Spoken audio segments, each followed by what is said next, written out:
जिसको हम नेपाल कहते हैं, हमारे नेपाल की नदियां हैं, वहां पर गंडकी नदी है जिसको काली नदी कहते हैं। वहीं पर शालिग्राम भगवान प्राकट्य होता है। कभी भगवान आपको अवसर दें तो अवश्य नेपाल जाइएगा। नेपाल में पशुपतिनाथ हैं, सभी जानते हैं पशुपतिनाथ को।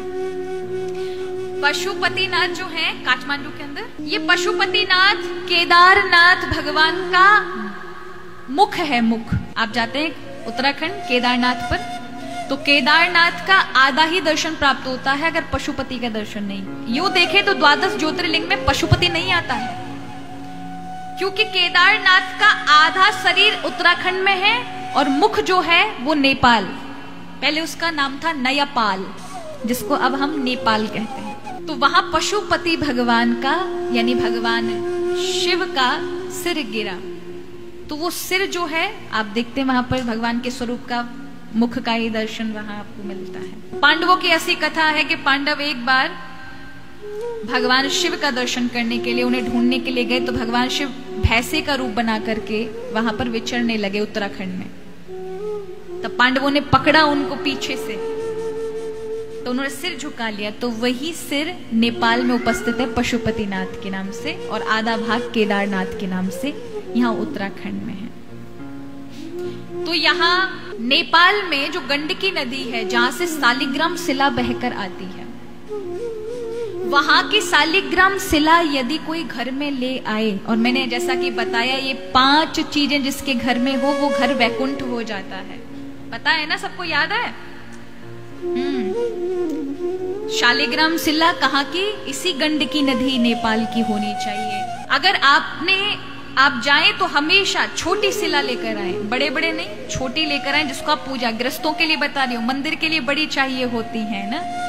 आप ग्रस्त हैं तो आपको छोटी शिला चाहिए। वो शिला ऐसी होनी चाहिए कि नदी का प्रवाह का जल उस शिला पर पड़ रहा हो। किनारे से उठाने वाली जो शिला है उसको पिंगल शिला कहते हैं, जो कि शुभ नहीं मानी जाती। इसलिए हमेशा बहते हुए पानी से ही गंडकी नदी से शालिग्राम शिला को उठाए। वो स्वयं शुद्ध साक्षात विष्णु है का अवतार माना जाता है। तो उसी शिला को लाकर अपने घर में रखें। तो ये 5 चीजें, शंख, गरुण घंटी, शालिग्राम शिला होनी चाहिए, तुलसी होनी चाहिए और बाण लिंग होना चाहिए। बाण लिंग नर्मदा नदी का एक क्षेत्र है, नर्मदा नदी में, जहां बाणासुर ने तपस्या की। ये कहां पड़ता है? ओंकारेश्वर में पड़ता है।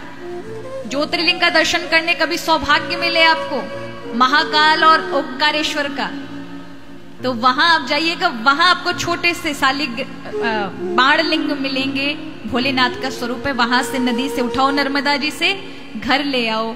अन्य शिवलिंग की स्थापना करने के लिए प्रतिष्ठा की जरूरत होती है। जीव बीज मंत्रों की आवश्यकता होती है, प्रतिष्ठा के लिए विधि पूजन की आवश्यकता होती है। लेकिन बाण लिंग को यदि घर में लेकर स्थापित किया जाए बिना किसी मंत्र के ही, वो स्वयं में ही शिव होते हैं, तो वो घर बैकुंठ बन जाता है, जिसके घर में ये 5 चीजें होती ही हैं।